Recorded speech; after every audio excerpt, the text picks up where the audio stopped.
For example, small island development states, most of the countries basically are very small, isolated, as well as dispersed. Pacific countries facing actually also very unique challenges, highly vulnerable to shocks, for example, to the impacts of climate change, as well as health shocks, as we have seen during the pandemic. The service delivery capacity is weak, and also the governance constraints is also a challenge as well.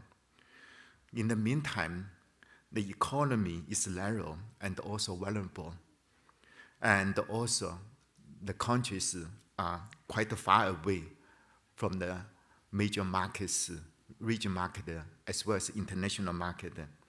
The cost, for example, construction, transportation are quite high. This all also give us quite high very challenges in terms of agriculture, rural development, as well as food security and nutrition as well. So in today's session, we will be here to hear from the country as well as from different partners what are the key issues that you see, as well as solutions you will propose, which ADB and also different partners and the countries can work together to address. To start with, let me invite Minister Stephen Victor from the Agriculture, Fisheries and the Environment Ministry of Palau to give the keynote speech. Minister, please.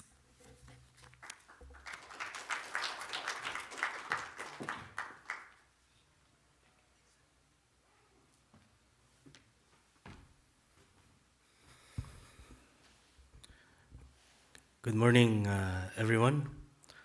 I hope you're not tired of listening to me. I've been speaking for the last 3 days, so I hope you're not tired of... But someone asked me this morning if I have a PowerPoint presentation. And I mentioned that many years ago at a PIF meeting that Palau hosted, we had a session of about oceans. And we all had a PowerPoint presentation. And here comes the president of the University of Guam, and he didn't have a presentation. And so he said, I don't have a presentation, but I hope I will make some powerful points. So oceans represent over 70% of the planet. But only about 15% of the global protein intake come from the ocean. But when it comes to the Pacific, we have some of the highest per capita fish consumption, which means we are very reliant on the ocean. Not only our source of protein, but also our economies. Most of Pacific economies relies on ocean-based tourism and fisheries. So ocean, as part of our food systems, as part of the climate-food-nexus is very important. We know that the ocean is a very important regulator of climate, but we also know that biodiversity loss in the ocean continues to be exacerbated by pollution, by fishing activities, and it is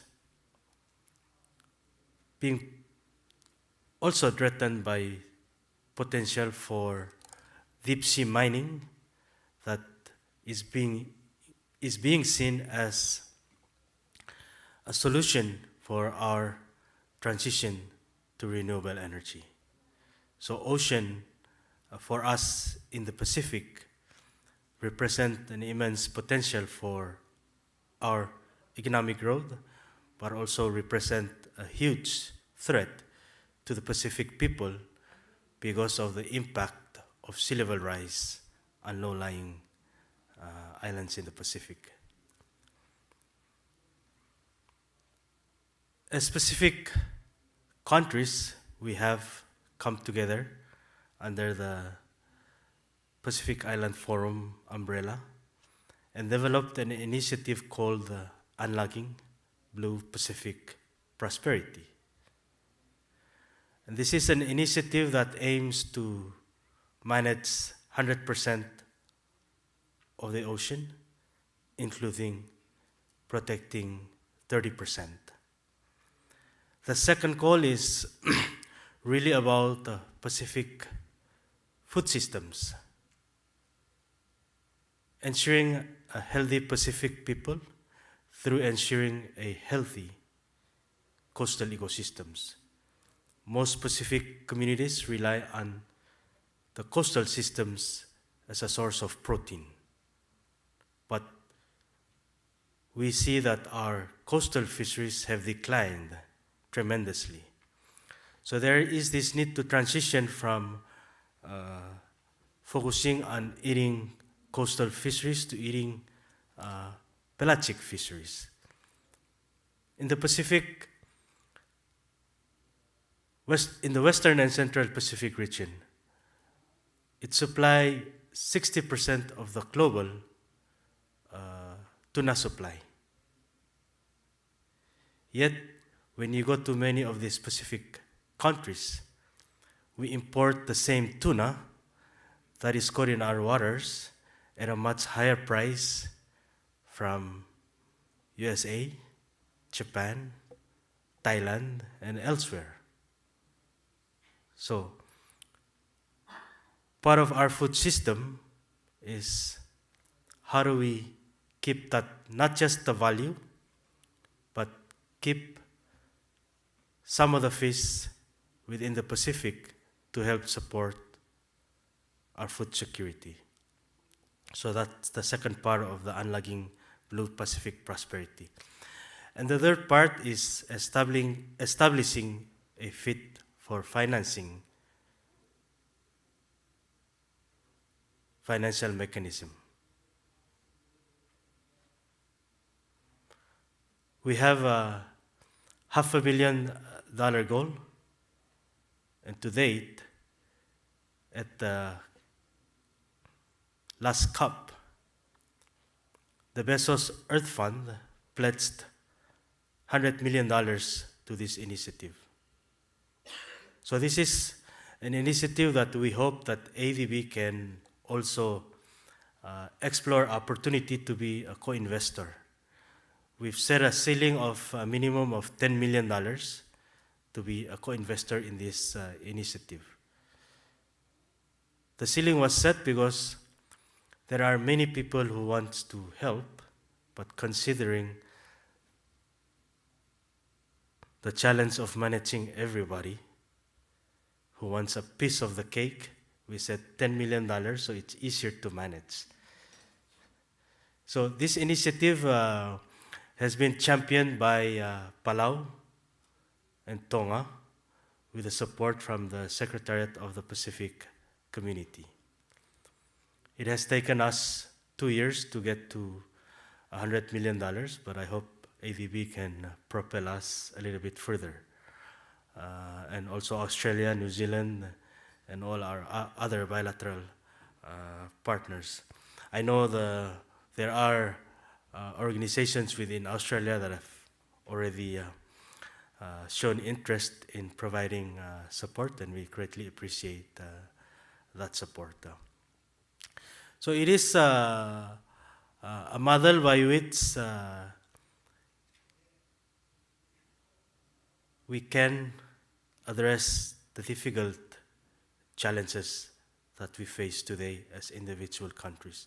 I think in the past we have tried to address them on our own, but we're recognizing that because of our smallness, our remoteness, and our lack of capital, that we need to work together to achieve the solutions that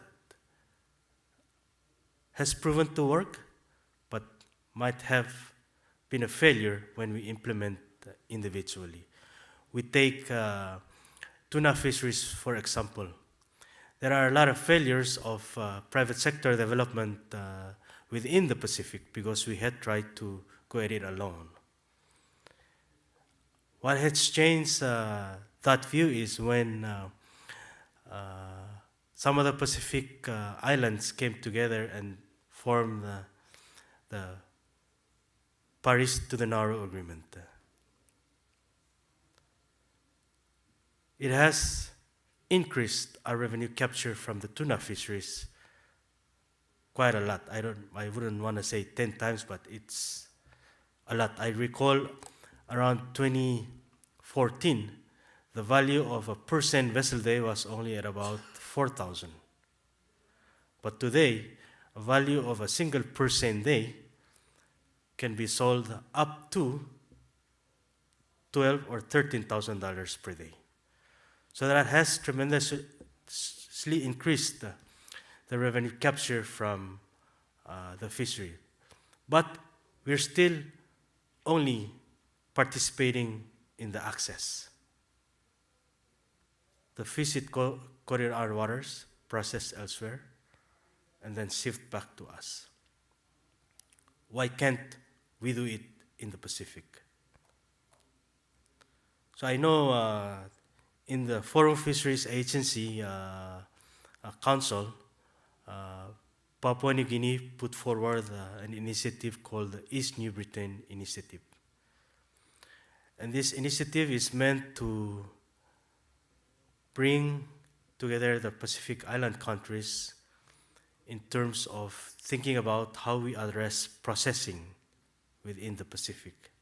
Because PNG alone will not have enough fish to process on its own.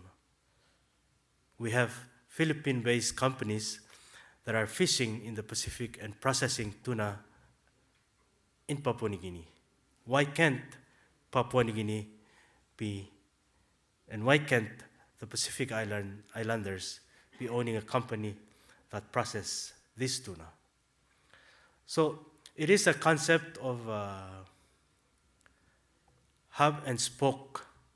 So Papua New Guinea being the hub, and then the Pacific Island countries who has tuna resources be the spoke. And so we would each potentially own a share within this company, and we would commit to providing X volume of tuna to the processing centers in Papua New Guinea so that we can process, leave some of that tuna at an affordable price to feed our citizens, and then export the tuna into the EU markets. Because the same tuna that's being processed in Papua New Guinea at the moment are being sent to Europe. So why can't we develop a Pacific-led company that participate in this supply chain?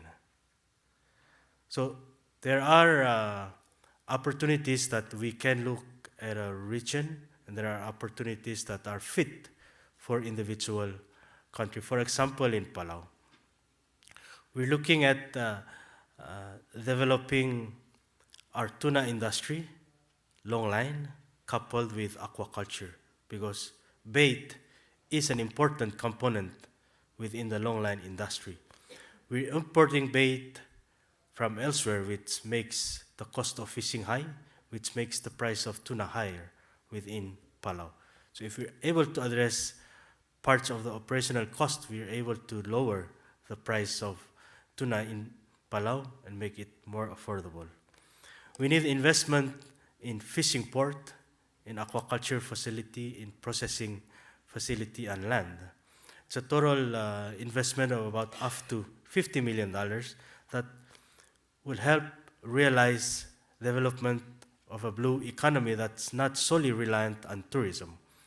It's an integrated concept of fisheries, aquaculture, and tourism. For those who have been to Palau, you would have seen that tourism is concentrated in the Rock Islands of Palau. It's putting a lot of pressure on our reef within the southern lagoon of Palau. So the long-term impact of that tourism would be a reef that will decline in health, and declining the health of the fish of the reef will impact the tourism, because unfortunately the tourist who comes to Palau, they don't want to come to see me, they want to come to see the reef and the fish. So we need to keep the reef healthy, and by keeping the reef healthy means that we need to spread the risk to other diversify tourist activity. So this approach of building a fishing port will also create an enabling environment for some of the tourist activities to move to the main island of Palau, because now they have a port by which they can depart from. To get to Koror to get to Babelda from Koror on a boat costs a lot, because it requires a lot of fuel. And so, but if you drive a bus and bring the tourist to the area, it's cheaper, which makes it affordable for visitors to participate in additional activities in Palau. So when we look at investing in climate, food, and nature, I think what we've been able to sort of think about addresses investing in natural assets, developing food systems that are being led by indigenous local people, protecting the environment that has climate contribution, thereby building resilient ecosystem, resilient communities, and resilient economies within Palau, and we hope that across the Pacific. Thank you.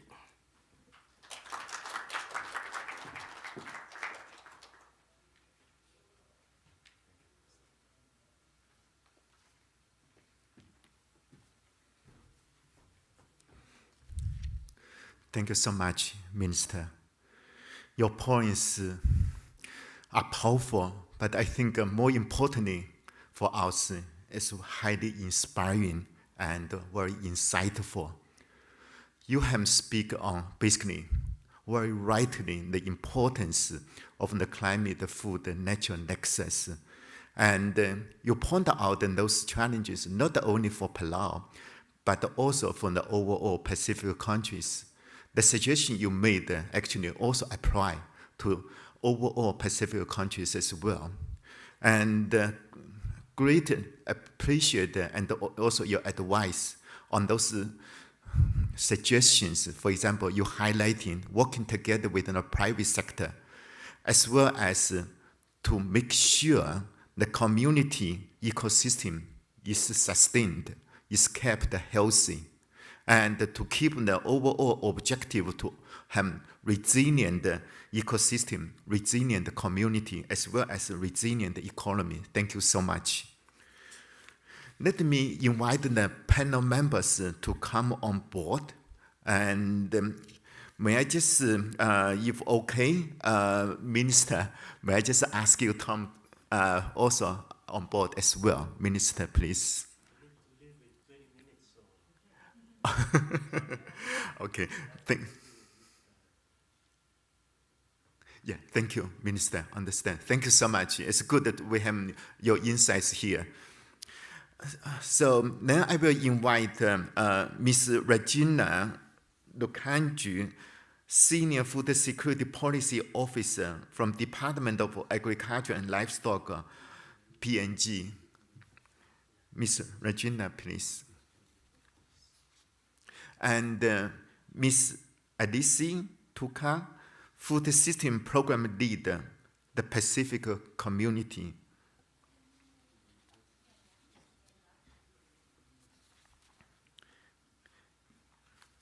Yes, please.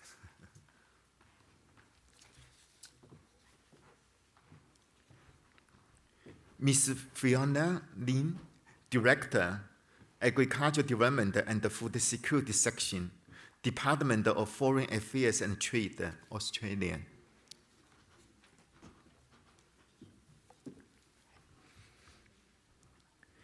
Ms. Suzy Newman, Director, International Development, Plant and Food Research, New Zealand.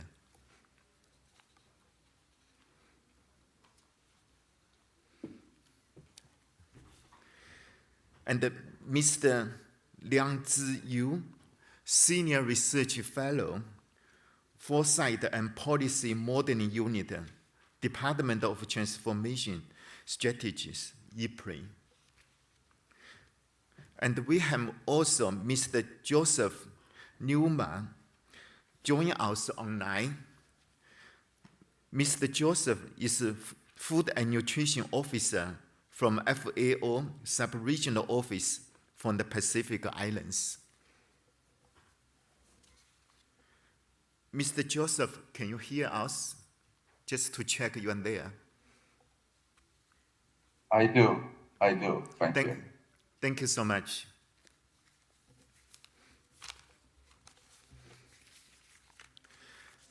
Okay, to start with, maybe I will just ask our panel members if you can speak to start with, just in less than 2 minutes. What did you see from your perspective?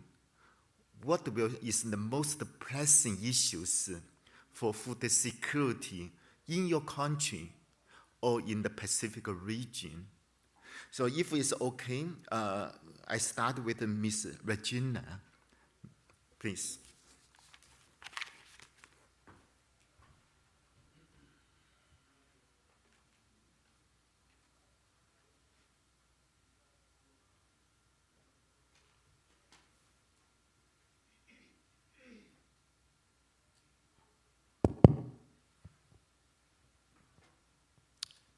Thank you.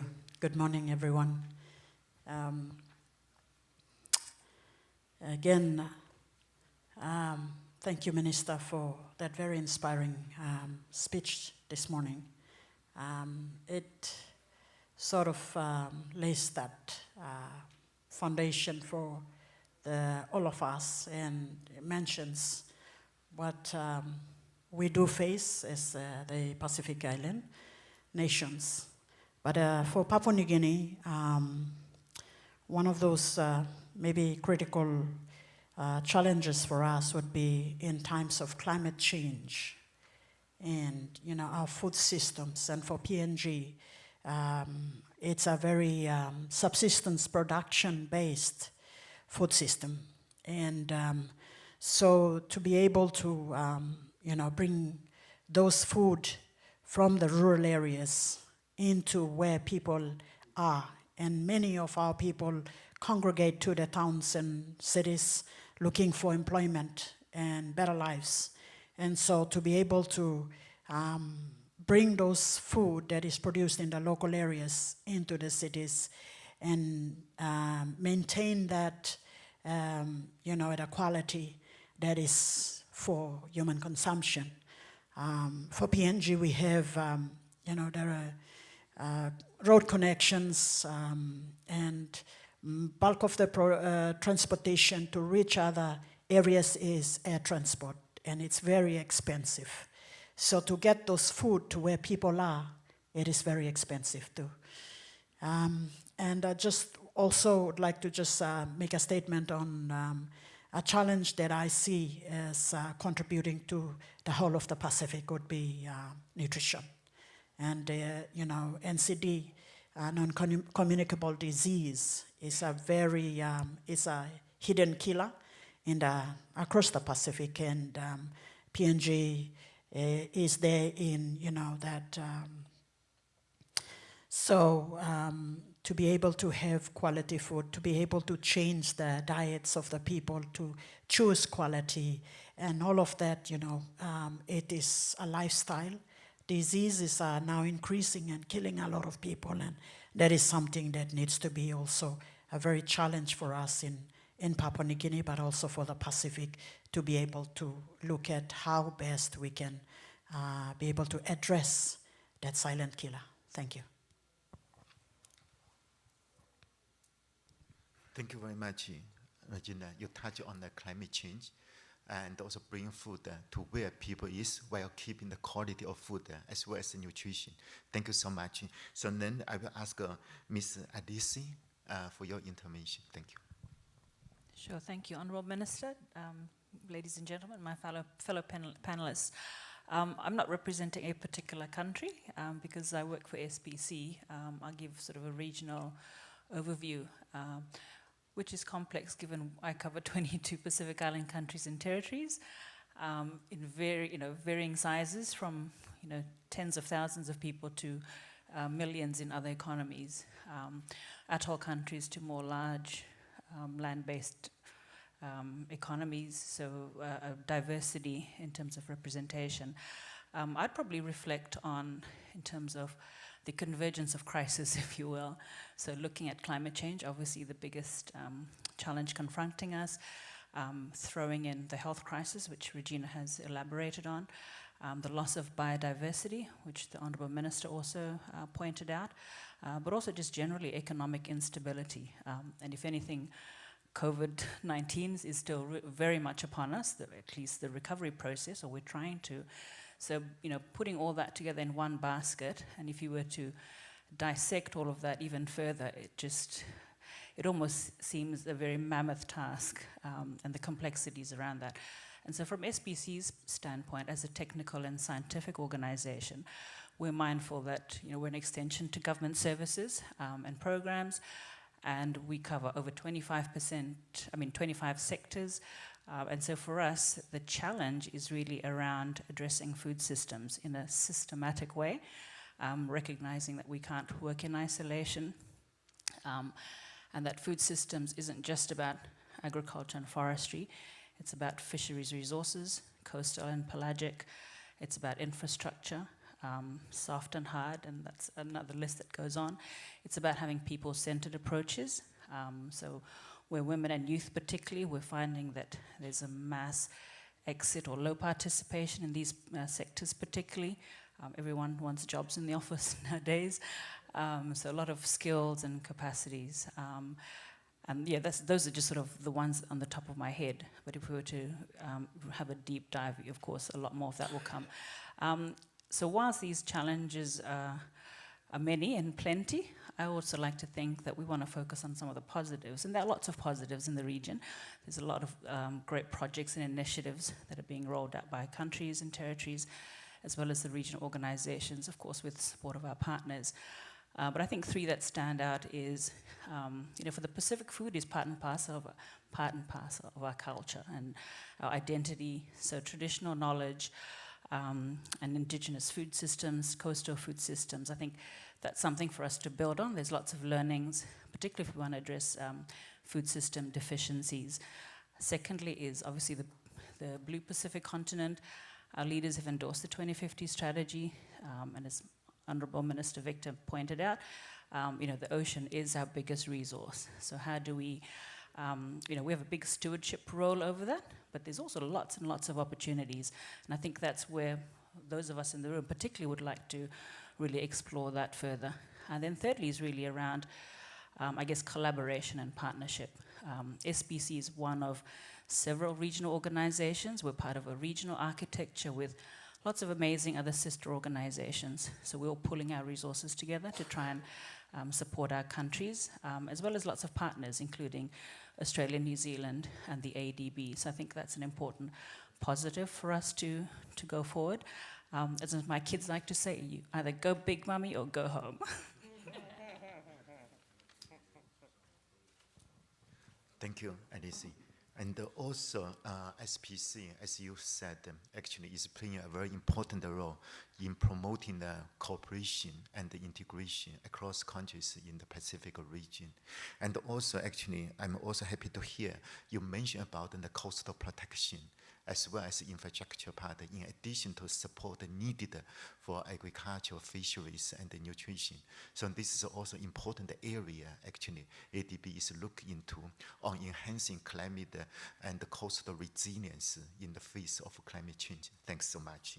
Now let me turn over to Ms. Fiona. Fiona, please.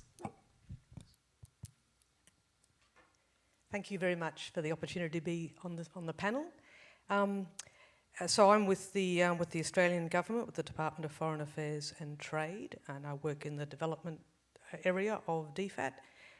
And I have to say at the outset that what we do in the development space is very much driven by Pacific priorities.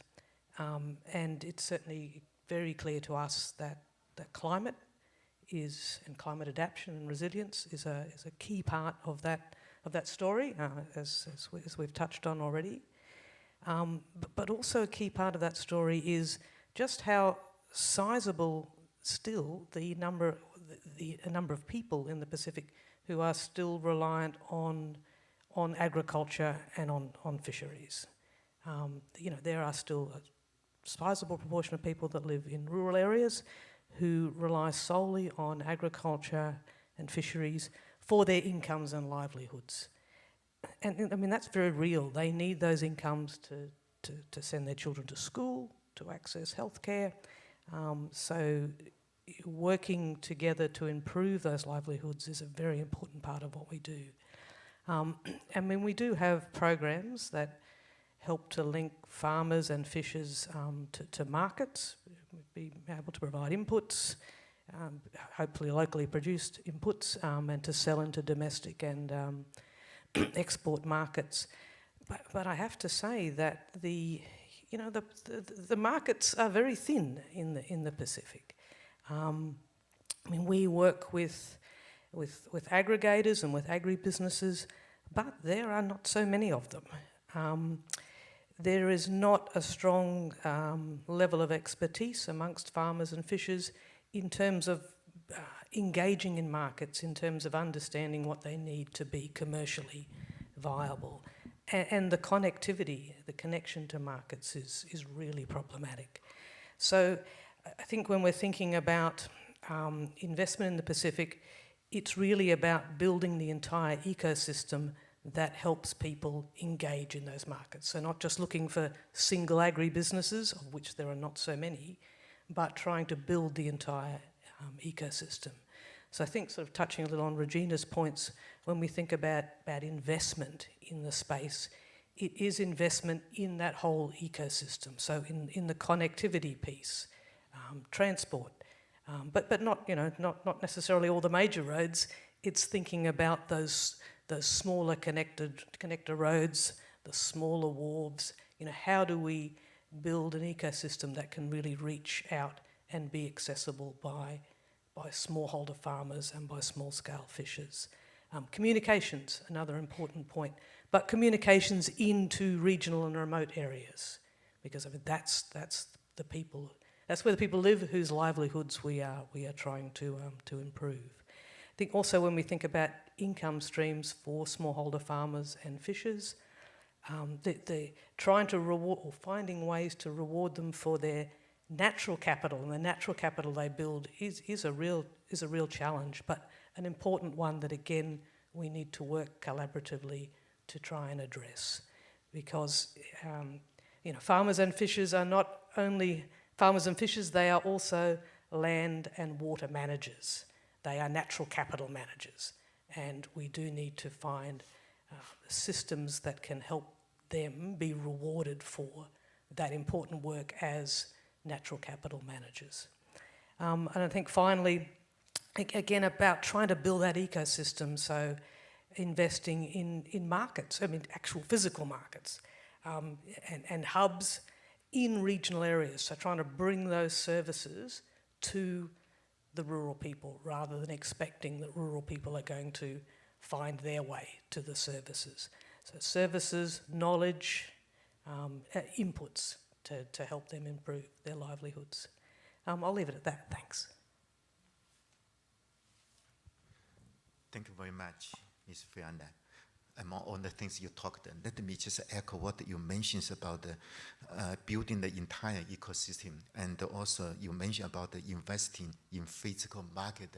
Actually, this is also the initiative. For example, we received the proposal from P&G, and also importance is that basically need to link to smallholders in the remote areas, so the logistics. And also you highlight actually importance of understanding the market. Actually, is also to promote the private sector in the Pacific countries. Also a point the minister has also mentioned earlier. So this is also one key area ADB would like to do in Pacific, is to promote the private sector investment, not only from ADB's private sector investment itself, but also we would like to see more private sector coming up in the region, in the country by itself. Thank you. Now let me go to Mrs. Suzy, please. Kia ora, and thank you for the opportunity to share at this panel. I think this morning we've already heard a lot about the challenges that the Pacific is facing from Minister Victor and also our co-panelists from P&G and SPC. So I don't propose to go through those challenges, but merely to agree with what they have presented. We hear about climate change, we hear about food insecurity, we hear about the problems of nutrition, but also about access to fisheries and then the ability to be able to value add and process those fisheries within the countries. So together with our Pacific partners, Plant and Food Research has been co-designing a new climate-smart food systems project that's in PNG, Solomon Islands, Fiji, Tonga and Samoa. And so this has really enabled us to see firsthand that whilst climate and food security challenges are Pacific-wide, the impacts can be very acute and different at local levels. And so to enable the design of effective interventions that are scalable, they really need to be community driven so that real change can take place. Interventions also need to go beyond production and need to address the whole supply chain, and food security can be really acute at a local level. If we think maybe about some of the highlands of PNG, where when there's a long drought, there's no access to foods. And so really there is the opportunity for local value addition and local processing that stays within those communities. We also traversed a number of challenges yesterday. I think Minister Victor put it well when he talked about the challenges of Pacific Island countries being able to articulate their vision and priorities clearly enough to enable them not to be driven by the direction of the donor dollar. And apologies, Minister, if my paraphrasing has lost some of the essence of what you said. But we need to make sure that programs are Pacific-led, they're co-created, and that innovations bring lasting benefit to local communities.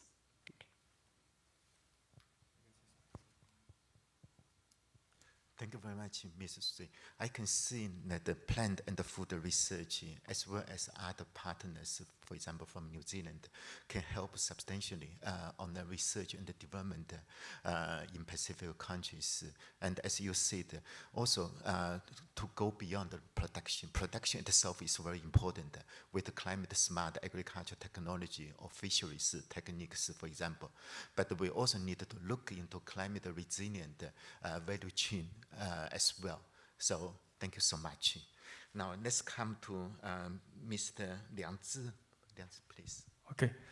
I want to be a little bit provocative, so tell you a story first. I'm not sure how many you follow the news, at least Olympic news. You know, Pacific Island make big news. I think in the Rio in 2016, you know, this is opening ceremony. There's like a shirtless, oily kind of flag barrier, you know, in Rio Olympics. This is from Tango, I think. Even in 2022, when Beijing Olympics, there's also a shirtless oily kind of flag barrier. This make make world news, I think. But that is a, as a researcher, every story always have a serious purpose. And in fact, this is the Togo. I remember Togo is part of this ADB member. And actually in the Beijing Olympics, it's American Samoa. It's not the Samoa. Samoa is a member of ADB, but American Samoa is not.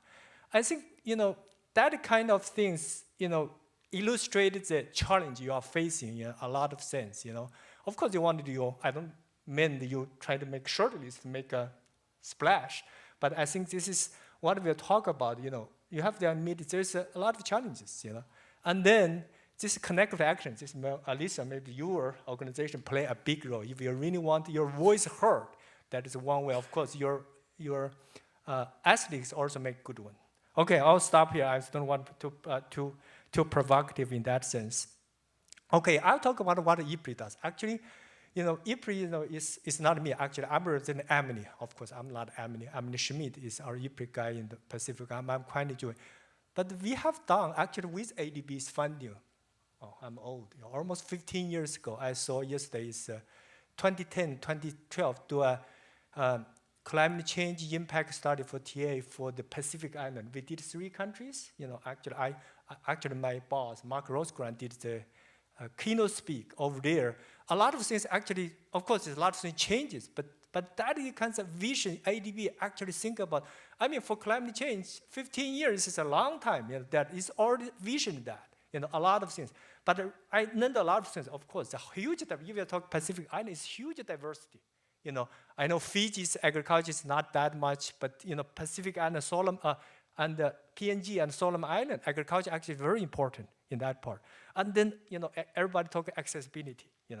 And then there's the other things I'm talking about right now. Of course, from that part now, IPRI also have dedicated program in PNG. Thanks for the Australia's Fiona's support about the IPRI support in the PNG. We have done for a long time. We are about set a country program. The key thing about, I think this is another thing in the keynote during this conference. We are talking about the data, right? Measure. We start data with basic. I think we all think about the private sector. If your public sector doing what the public sector does, and the private sector will come in. But I think the data, and then talking about data. Actually, in the first stage, we spend a lot of time trying to take basic right. Think about it. And the PNG, Regina, you might correct me wrong. The agri census in 1960, 1950. You are talking 50 years ago. I'm talking census, not sampling. How could you plan? How can any investors come in without any data on the planning? But that now, I'm almost, I don't know what it is, almost finished. Now to my favorite project, and then technology. I think during the whole forum, technology, innovation is the key. Now there's a new technology. We know all the challenges, but the one technology, satellite. You mean that is satellite technology to leverage satellite technology to estimate a lot of data. I'm talking about data. I'm a researcher. I'm not that broad sense.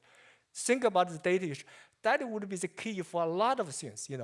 Even the satellite technology usually in the we called again 15 years ago, Gates Foundation actually did a so-called very catchy word, statistical from space. Basically, the satellite, even the US, Europeans, it's very hard, still hard. But that is one technology, I think, for Pacific Island. You're huge, you're so expensive to do any traditional way. If you think about technology, leapfrog, this is one leapfrog.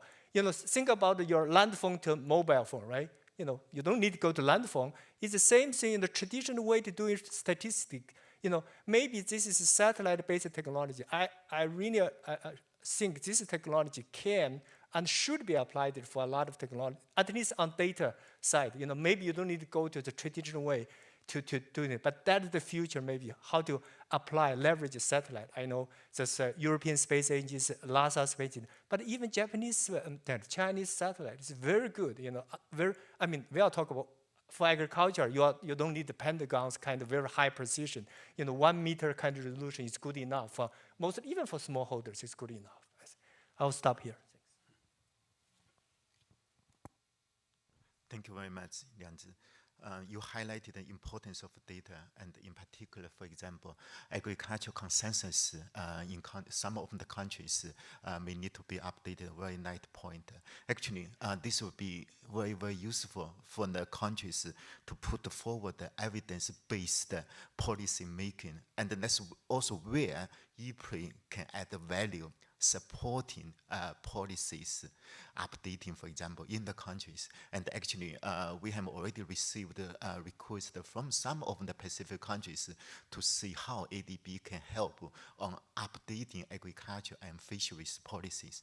Thank you, Liang Zi. Now let me turn over to Mr. Joseph from FAO. Mr. Joseph, please. Thank you very much. And let me begin by thanking the Honorable Minister Victor, who set the scenes, but also to all of the colleagues, the panelists, and the audience as well. FAO is very, very honored to have been invited to join this important forum. And I should convey sincere apologies from Ms. Zhang Yao, the FAO Sub-Regional Coordinator, who this morning got taken away by another event, so she couldn't come. Just like all of the other panelists, I don't want to spend a lot of time trying to lecture the Pacific people about the problems that they confront. They know these better, and they live with them every day.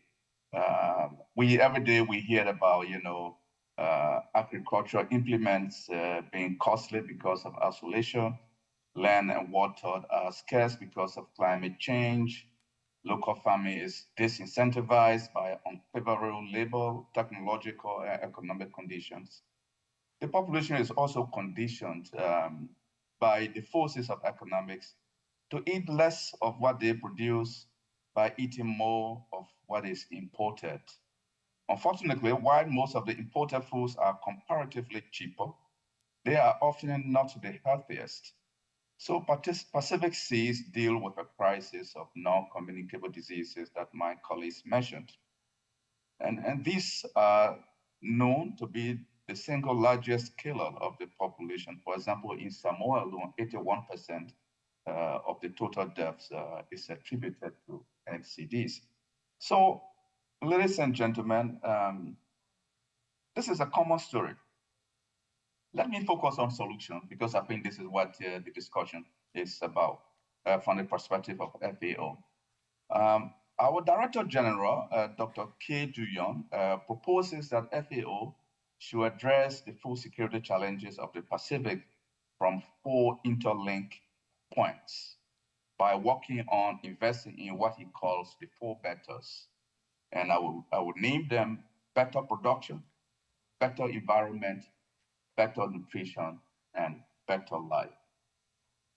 So his vision, which is programmatically implementing, is to ensure better production by investing in solutions such as innovation for sustainable agriculture production, blue transformation, One Health, small-scale producers' equitable access to resources, and the digitalization of agriculture. What he proposes in terms of ensuring better environment is by investing in solutions such as climate change mitigation and adapted agri-food systems, bioeconomy for sustainable food and agriculture, biodiversity and ecosystem services for food and agriculture, and achieving sustainable urban food systems. When he talks about better nutrition, he wants us to invest in solutions, and this is what we are doing, such as healthy diets for all, nutrition for the most vulnerable, safe food for everybody, reducing food loss and waste, and transparent market and trade. Now, when he talks about better life, he is encouraging us, and this is what we are doing, to invest in solutions such as gender equality, and rural women's empowerment, inclusive rural transformation, agriculture and food emergencies, resilient agri-food systems, scaling up investment, etc.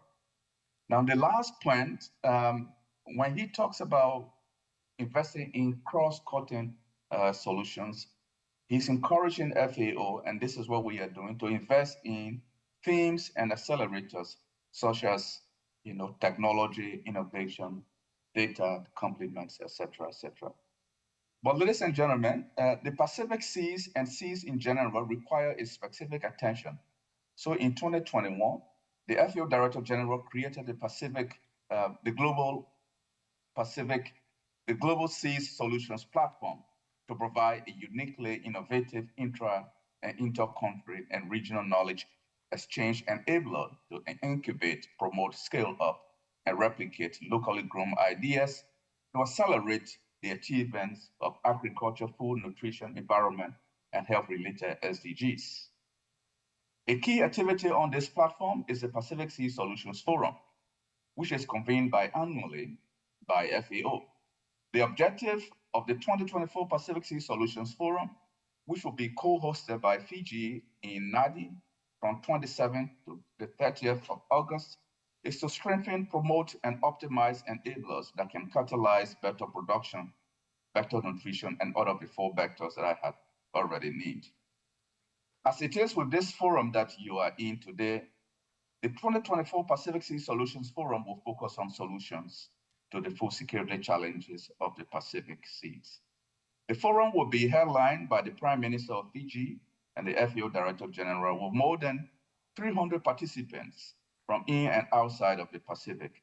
Notable among them will be Pacific ministers and senior officials from Australia, from agriculture, fisheries, and all of the sectors, but also including civil society groups, development partners, IFIs, etc. Now, I should conclude by saying the ADB has a critical role to play and has been a major partner in organizing the past forums in the Pacific. FAO looks forward to working with the ADB as we move forward. Ladies and gentlemen, I will stop here. And again, I will say thank you very much for the opportunity to allow FAO to share. Thank you. Thank you very much, Mr. Joseph, for informing us about the FAO's overall vision and the strategy, and also very in particular the works FAO has been doing in Pacific to help, for example, innovation for productive system, for the rural transformation, as well as for digitalization of the agriculture. And also happy to hear from you about this Pacific Food Security Forum that the FAO and the government of Fiji will co-organize in the coming days. Thank you so much. Now, let me turn to the second round of questions. And based on the challenges and the issues you have pointed out, and some of you have also suggested very good solutions or ideas that, for example, from development partner side or from country side we need to do. I just want to get your guidance, for example, how we can work together. And in particular, actually, for example, Australian government, the New Zealand government, the FAO, and also other partners have substantially worked already in the Pacific countries. How did you see what will be the value addition for ADB to come in supporting agriculture, food security, as well as climate resilience, coastal protection in the region? So what's your suggestion for ADB to focus on? Thank you so much. So may I start with Ms. Regina again? Ms. Regina, please.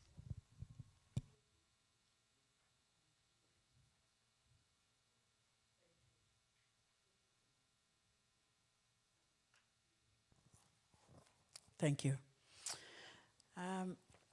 Okay, yesterday I think we had another session yesterday by country, and I I think I mentioned a couple of challenges also, but some solutions yesterday too. But today, as I mentioned, a few challenges, and I think apart from the what I mentioned, most of what was mentioned by the panel members. Also a key solution, and I think something that Minister pointed out this morning is very key, and it is something that has a region, Pacific region. But for PNG as a country, I think already transportation and infrastructure for and at a level that it completes the value chain for fresh produce development and marketing. And as I mentioned that the land is 97% owned by the people, traditionally owned. So, to mobilize large-scale farming would be a very big challenge. And it is, but for the, to have a PPP arrangement, and we have, classic examples in the country of that kind of arrangement. And we have, one of the, is the strawberries that has been grown through the PPP arrangement, and it's exported to Singapore. But apart from that, for the local to be actively engaged, for the people to improve their income and empower them economically, we need that infrastructure and key infrastructure, market to have access to market. And I also mentioned yesterday about IFAD's support to that specific area of a project that is having the market for village farmers. But that is rural, as in local, partnering with very smallholder farmers. But how do we bring those, congregate those production and bring them out and into the cities and to where the population congregates and still have their quality maintained? That is something that needs to be looked at, the whole of that fresh produce value chain. And also, in terms of nutrition, as I mentioned, this is probably something to look at the whole of the region approach. For PNG, we have really not prospered in terms of addressing our stunting and wasting. We have kind of gone backwards instead of improving, and it is something that really needs that multi-sectoral, multi-partners, all of that approach to help us to really have that. We really, as a country, don't want from 30% to now 38 or 37%. It's like gone back.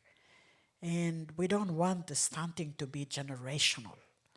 We'd at least want it to be improved so that, it's, when we say, and somebody mentioned in the first day of the forum about school feeding, nutritional approach, really to address nutrition would be the 1,000 days. And that 1,000 days starts the moment that the mother conceives the child. That is considered as day one, to the child being between 2 to 3 years old, and the number of days starting day one as the mother conceives, to counting that number of days to the 1,000 days from the child being at 2 to 3 years old. And so it really, addressing nutrition would start at 5 years and below and not 5 years and above. So that is something that really needs to be critically looked at if we want to break that stunting and wasting cycle and not getting into generational where, when it says stunting, the evidence is their small size.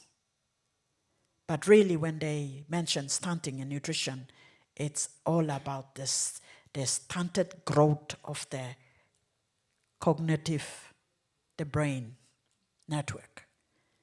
That's when it means stunting. So we need to have that addressed, would be really to look at the below 5 years old, even all the way to the mother, the pregnant mother. So that if we can do something about that, then I think, we haven't progressed. And I would think that my other brothers and sisters in the Pacific would probably have the same problems. So that would be something to look at regional-wise. But just, I would like to stress also on the minister's point of fisheries. Because really when you look at the Pacific, Papua New Guinea would be the largest land area. The others, the sea level rising, and it is a major problem. And where would they go to? But for that, like in the meantime, to empower them economically, and this would be an appeal. And I would like to stress again what the minister mentioned about, how do you identify a local private sector to partner, to really help and guide them to come to that place where they're able to, be able to successfully run a multi-million sort of entity, or in terms of, tuna factory. So yes, he rightly said that the tuna factories that we have in maybe 3 or 4 that we have in Papua New Guinea is all Philippines based. We don't have a nationally owned, and it would be good to have, a national owned tuna factory where, when you say that, downstream processing, and if you have to support, really you have to support the nationals to do their own downstream processing, not in terms of fisheries alone, but the other downstream processing as well. Nationals are owning the downstream processing factories. And in that way, then you will increase the economy, the GDP of the country, and then you would not continue to support us, but you are able to help us to be able to self-sustain ourselves. Thank you. Thank you, Ms. Regina. So I hear that the 3 key areas you highlighted here. The first one is key infrastructure for access to market, including access for the smallholders to get to the market. The second one is a dedicated program for nutrition to address the issue of malnutrition and stunting. And the third one is on fisheries, and also linked to the point the minister mentioned earlier, the fishing port is also important here, as well as the promoting the local private. Thank you. So I will now turn to Ms. Alice. Ms. Alice, please.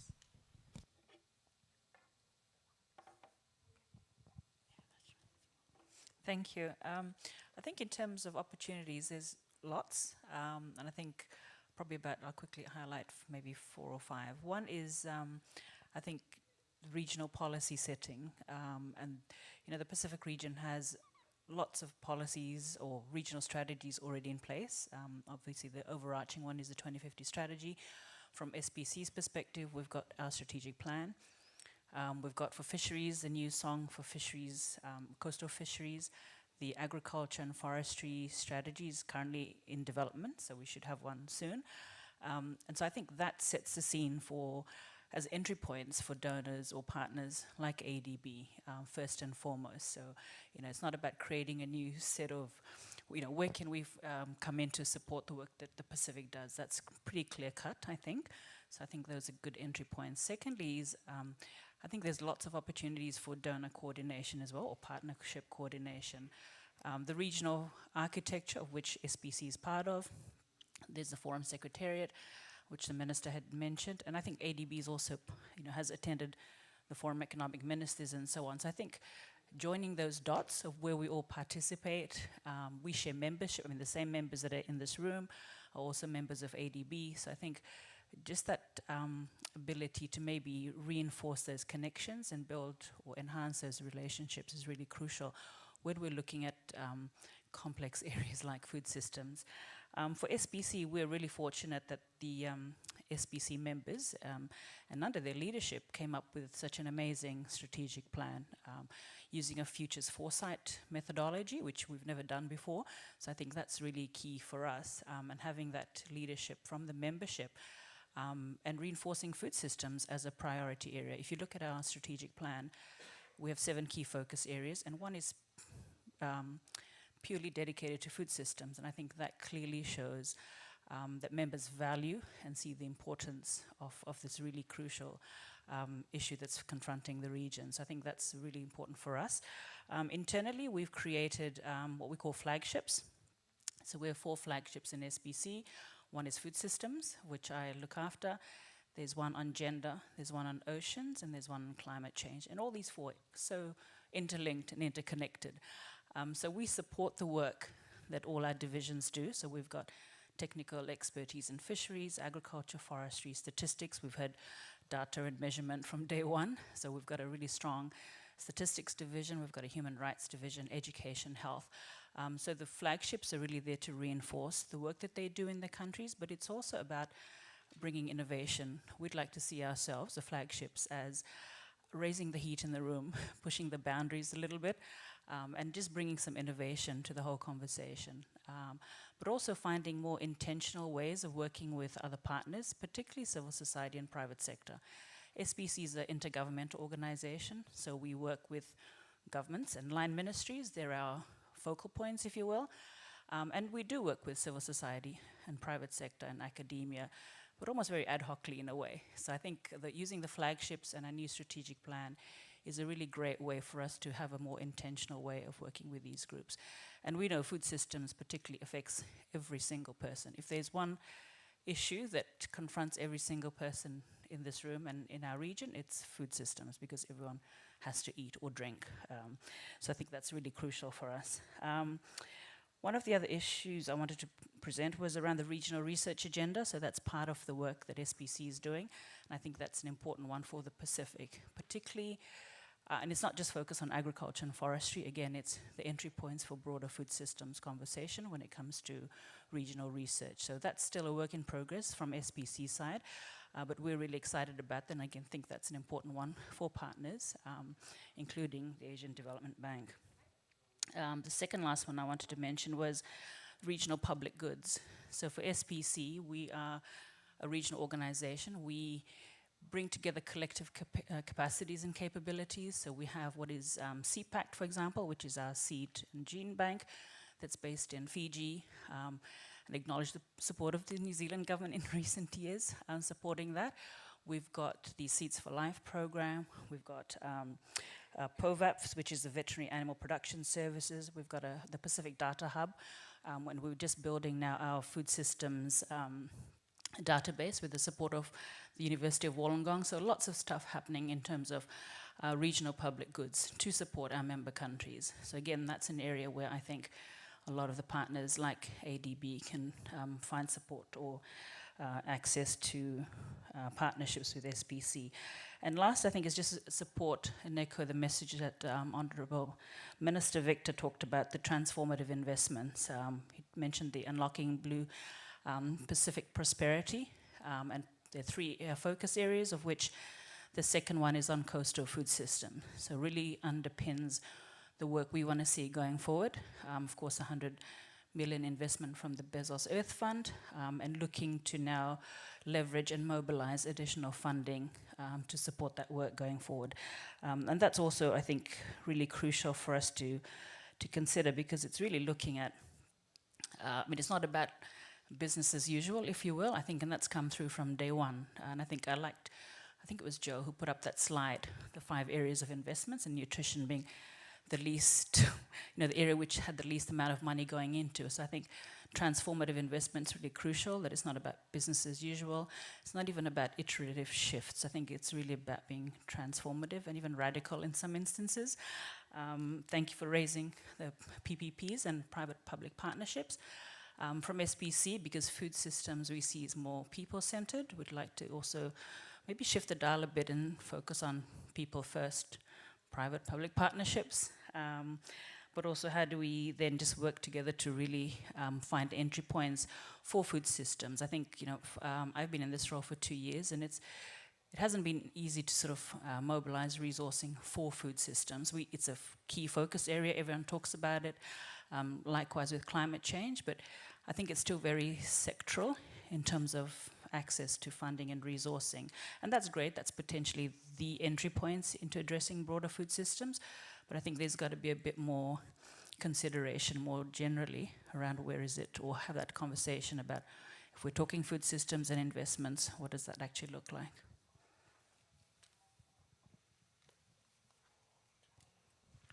Thank you very much, Ms. Alice. It's great that we have this regional architecture in place with SPC there, and all those things you have suggested actually will be very, very useful in guiding our operations in the Pacific. In particular, for example, finding out the right entry point for food system. That's exactly also the work from ADB side we're doing right now. And also importance of the transformative investment, including cost of food system. By the way, you mentioned about the 4 flagships, and actually, for example, food system, gender, climate change, and the ocean. These are all very, very important for ADB operations. And actually, from our sector operations, actually, for example, we mainstream gender into our all operations. And for everything we're doing, basically, we need to make sure it's contributing to climate adaptation or mitigation. And definitely for Pacific Ocean health is a must. Thank you so much. Now, I will come to Ms. Fiona, please. Yeah, thank you very much. And I'll echo points already made in terms of very much being driven by partner priorities, and also by collaboration, definitely at that sort of that higher level in terms of those high-level donor coordination meetings, absolutely essential. But also I think at the investment level, and not just in the design of investments, but in their ongoing implementation. And I think we can build a better model of collaboration where we're playing to our respective strengths. So I guess I can sort of see a vision where we match, some local sort of rural infrastructure investment, through perhaps a development bank, with, within the same geographical area, with support to family farms to improve, the inputs and growing practices, to address nutrition through nutrition-sensitive agricultural approaches, women's economic empowerment approaches, and that would be delivered by, groups that have the strength in those areas, such as church-based organisations or NGOs or government extension services where they exist. Then you also bring in folks that can provide access to credit and financial literacy training. Again, let's look for who's got the strengths in that, and that may well be a private sector player that can bring that on board. In terms of the inputs and the practices, I mean, they have to be climate resilient, and that is a complex space and a very much an evolving space, and that needs, some good scientific thinking, some good Pacific science, which brings us to some of the shared public goods that we have in the Pacific through our Centre for Pacific Crops and Trees, through climate characterisation work that they do. But again, we've got to build that science ecosystem, and to do that, we need partners such as our research centres, our Crown Research Institutes in New Zealand, our Australian Centre of International Agricultural Research, CSIRO and others. But again, I can see if all those partners were coalescing around a particular, perhaps a geography, perhaps particular crops, etc., then we could get more out of this than if we're doing things alone. So, yes, yeah, thanks. Thank you very much, Mr. Fernanda. It's very, very important, as you highlighted, the collaboration at the project design stage, but also very importantly, at the project implementation stage. We need to make sure what we have designed, what we have proposed, actually will achieve tangible results at the field level to the beneficiaries. And another important part on collaboration is also on the policy. Also, we need to also coordinate the working together in helping the government on improving the policy environment, including looking from the regional perspective. Thank you so much. Now I come to Ms. Suzy, please. Thank you. So, as the fourth speaker on the panel, I think we start to see some common themes emerging, and so I think, the rest of us have less to say, but I will also reiterate around collaboration, but not collaboration to the point that it results in inertia. We actually want to see action as well. And then also just building partnerships. But I want to start in a slightly different place, and that is that Aotearoa, New Zealand, is part of the Pacific. It is our home. And if we think about Tamaki Makaurau, Auckland, there are 300,000 Pacifica who live in Tamaki Makaurau. And so that really gives us a good place to start in terms of the understanding of shared values, the understanding of ways of working together, and really provides a strong basis for strong partnerships. So the Pacific is a key focus of New Zealand's international development cooperation programs, supporting both bilateral and regional initiatives. And as one of 7 Crown Research Institutes, Plant and Food Research's mandate is to create the world's most sustainable food systems, so really well aligned with the topic of discussion here today. In terms of our International Development Unit, which is where I come from, we have an increased focus on the Pacific. And what we're really keen to see is genuine partnerships and collaborations. And we recognise this takes time. So for some Pacific Island countries, we have worked there for 40 or 50 years. But in others, we are really just starting. And so that necessitates a different approach. So we are looking to build on and strengthen our existing partnerships, but also to build new ones. And to get there faster, we're looking to collaborate with a wide range of organisations. So some of those are like our sister CRI, Manaki Whenua Landcare Research, who also does a lot of work in the Pacific. And others are quite different from us, such as Pacific and New Zealand NGOs, because these types of partnerships really bring together organisations that have different strengths. So in the case of NGOs, their strength around community consultation, and then also looking to take initiatives to scale. Whereas we as a research organisation could kind of bring that innovation side, and also so the development and then the testing of those innovations.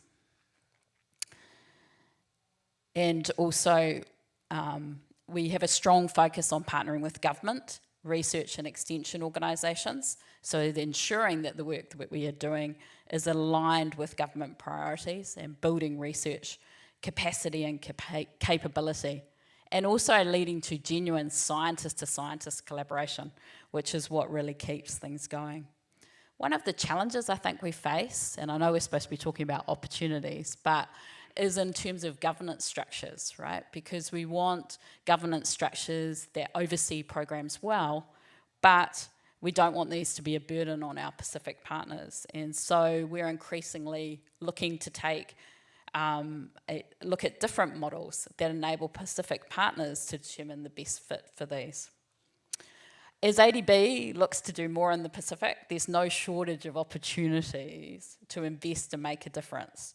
However, as some of the other panelists have already alluded to, there is a need to ensure that there is strong collaboration, but that strong collaboration doesn't lead to inertia. So there needs to be action along with that collaboration. From an innovation perspective, I think there's also an opportunity to take innovations, technologies, or practice changes Pacific-wide. So it may be that something that is developed or tested in one part of the Pacific is then also of value to other parts. And I think we need to get cleverer about how we kind of share the developments and innovations that happen in one part of the Pacific and share more widely. And so I think there's a role to bring people more together to be able to share and showcase those things. So I think I will leave it there. Thank you. Thank you very much. Mr. You also highlight the importance of collaboration in action, and also, for example, from plant and food research, as well as other research institutes in the conference room here today. Actually, it's very important for us to collaborate together on innovation, on technologies, as well as on demonstration of those technologies and the innovations in the country, in the field, with our farmers or with our fishermen. And also this will also link up the point that Alice mentioned about the regional research agenda as well. So great opportunity to work together. Thank you so much. Now, let me come to Liang Zhi, please. Okay, I just to kind of clarify what I said about satellite. I think I'm not proposing, just all Pacific Island set up kind of space program. I'm thinking it's a good example is the European Space Agency. In the good old days, we always use the NASA satellite. Science, I don't know, 2000 something. European Space Agency have the Sentinel satellite. They have. The Africans have a voice, so the African satellite coverage, at least on the agriculture, is much better. I'm thinking about if you guys really want to go that one, you rely on the Japanese, Indians, Chinese satellite.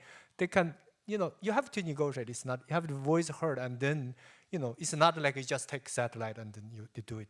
That is one thing I think ADB can play a role. I think I always, Alisa's point, I mean, regionalization, Another point I really want, I think is regional agriculture, and again, I'm a researcher. We think technology is always the future, right?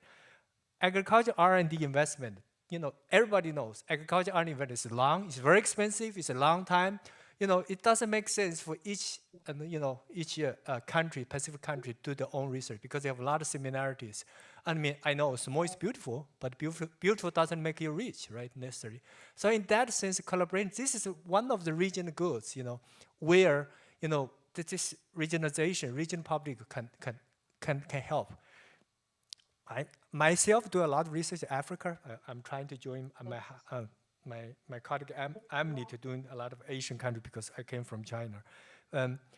It's not from, well, in Africa, maybe some of you, maybe a lot of you, I know, even feel that, I actually did some, ICR did some work in SADC. SADC is Southern Africa Development Community. It's like a regional organization. It's like what SPC, like in the East Africa, there's ASARICA, maybe, it's an acronym.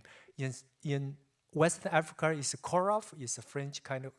I mean, this regional organization is one of the major kind of mandate. Actually, it's all donor driven. It's kind of do the local breeding. Remember, all the international, even the New Zealand and then the Australia have very good agriculture program.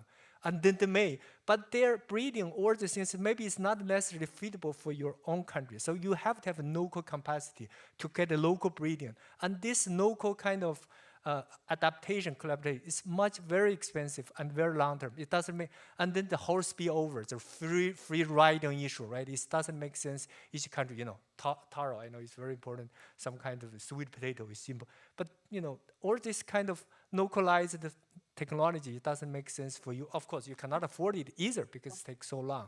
That regional public goods, investment in the R&D investment, I think is another kind of opportunity. That is kind of connective action from all, and then I know IDB can obviously play a role, in that part. Thank Thank you, Liang Zhi, for highlighting the importance of R&D for the agricultural sector. Thank you so much. Now let me come to Mr. Joseph from FAO. Mr. Joseph, please. Thank you. I think the colleagues already offered brilliant insights. So I'm not going to really delay it. I just wanted to say something. I don't know if you can see, I have something in my hand here, and it's a comb. This is different from a key. So if a door is closed today and you went to use this comb instead of using it to comb your hair, and you want to open the door this morning, you will fail. Tomorrow morning you come, you bring the same comb, you will fail. Day after tomorrow, you will fail. This is what in the British man's language, they call insanity. I'm quite sure that in Japanese and in the Pacific language, they have the equivalent word for insanity. I'm making this point because I think we have heard that the SDGs are stalled. They are not going anywhere. So it looks like we need to keep investing. And this is not just about the ADB, but even the UN agencies and all of the big donors. We have to think about doing something a little bit different and not the same business as usual that we have been doing. So some of the things could be, we have to think about what catalytic means. You know, it could be just doing something basic, but that will allow us to have a very good result. So I'm thinking on this point that the ADB might want to, you know, in terms of investing, and this is not only the ADB, but all of us working in the region. I mean, how many times have we sensitized the people that NCDs is a killer? People know this story. But there are some critical things, and we have been doing all the posters, radio announcements, teaching the women, you know, producing food. Still, it's a problem. So we can't keep coming doing the same thing over and over. I think what we need to do is think thoroughly and think of catalytic actions and not the same old things that we have been doing. I know it sounds maybe weird for somebody working for the UN to say that, but you know, this is what we have done for many years, and the results are still the same. This says something about the ODA architecture. I think there should be some kind of rethinking of how we invest in development to try to improve the situation. Now, I don't know what you need to do. I don't know the key because I'm part of the other of us that keep using the same comb, trying to open the door when we are not succeeding. But I'm thinking here that I think we should think a little bit more to address the issues that are more critical that can make us to have the results that the people need. The people know, and I think if we ourselves, if we have we have some kind of critical reflexivity, you know, to think about what we are doing, I think we'll have different results. And I think this is something that the ADB should think about. Thank you.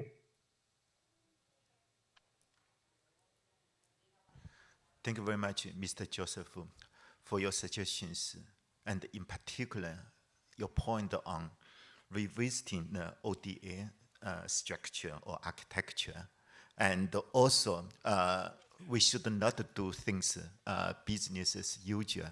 Actually, it reminded me a point, Minister Victor, you mentioned the other day.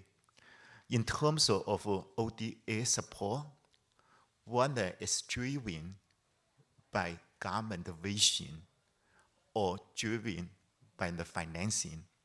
My answer is that it should be driven by the government strategy, by the government's vision. And that's where and how we should work together and collaborate together to support the achievement of the government's vision and objective.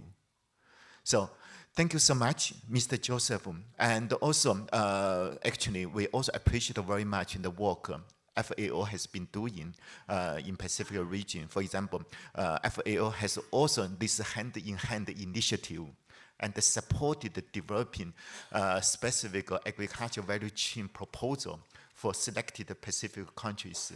So this is also a very good work that the different partners also can look into and work together on. Thank you so much. Sorry, we have already run over time, so we will not have opportunity for Q&A, but let's have a big applause to our panelists. Thank you very, very much for your excellent contribution. And to that, and also may I invite Qin Feng, Senior Sector Director for the Agriculture, Food, and Natural Rural Development Sector Office, to give us the closing remarks. Thank you, Qin Feng.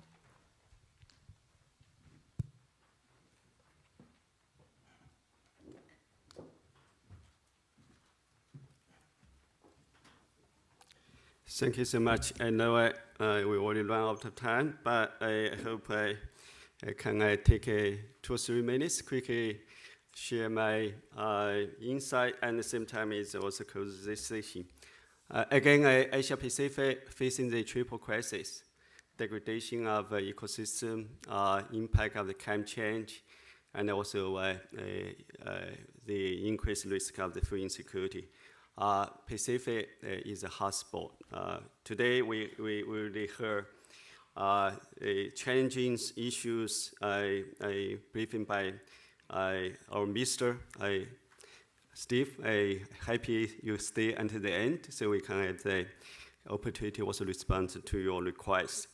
And also our colleague from PNG and organizations like the Pacific Community and the IFL, and also researchers from the New Zealand and also IPRI.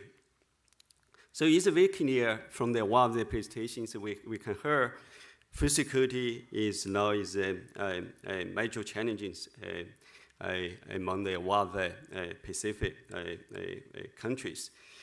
Just 2 key challenges I want to highlight here. One is this nexus of between the climate change and also the food security. Again, the Pacific Island, they are facing the increases the sea level, and also more importantly the intensity, frequency of the tropical storms, heavy rains. One of them now affected the food productions. Of course, also limit access to the local grow and also harvest the food as well. This is now become very urgent. We need to find a way to address. The second thing I want to highlight is the Pacific small, isolated, and also short of lack of the infrastructure, so very much depend on the important food. Right now, this situation also increased the rate of we call it double challenges: malnutrition and at the same time the obesity, this non-communicable disease. This is one of the key hidden costs we mentioned yesterday. So come to solutions. We heard so many solutions already. I want to quickly share a number of things from the IDB perspective. 3 things I want to highlight. Again, in the FI forum in Stanford, many of the colleagues attended. Blue food was clearly highlighted. Blue food is a key entry point to transform the food system. And at the same time, also they support the blue economy, particularly in Pacific. Second, IDB launched the Ocean Health Program, which covered 2019 to 24. Really, we try to update that one. Blue food, blue economy, also an integral part of the Ocean Health program as well. Same time, DG Leah is also in this room. With her leadership, we also localized the Pacific. Many of the colleagues, particularly the UPRI, mentioned about Pacific, so many countries, very diverse, but at the same time, they also share many challenges. So in that way, with the leadership of the LEA DG Pacific, we already launched the Pacific approach, which cover 2021 to 2025, and then we're going to update that one as well. So that message very clear. We need to have the multi-year, multi-sector, sustaining cross-sector, and what their framework approach cover what the countries. So come to my conclusions, also respond to Steve, Victor, your request for partnership. We know that you already mobilized $100 million based also Earth Foundation to support the food system transformation. That's good. 100 million is not so small, but sometimes definitely compared to needs is very small. So we need to work together. I want to share is ADB we already have established the Asia Pacific Natural Capital Lab and the Natural Capital Fund as well. Bezos Foundation also reached out to us. So in that way, we think, and of course with their leadership, we will also build up this Pacific Blue Hub. I think we can work together with the support from the FAO, New Zealand, Australia, many of the partners, build up this sort of the coherent, coordinated actions. Yesterday I mentioned about how to transform the food system. We're talking about 5 components. We need to have the emergency response system. This is already utilized in the pandemic. Number 2, we need to adopt the value chain approach, address food system issues. This is not only just about supply chain issues, also mitigate the climate change. Number 3 is we need to shift the support to the nature-based infrastructure, particularly associated with the coastal resilience. Natural capital approach, very essential. Number 4 is we call it production-focused infrastructure, particularly along the highway, rural connectivity, digitalizations, remote sensing, satellite, all the technologies, and also storage, also critical, cold chain, also very essential. Finally, nutrition. We discussed about that. One of the international financial institutions, not yet that good to really scale up investment, but yesterday you heard from the US Treasury, we built up this sort of IFI forum, and we're going to create a specific working group on, among the World FI on the nutrition security. In that way, we will help scale up nutrition investment. I also say to the Treasury and many of the FIs, Pacific is our focus for nutrition security.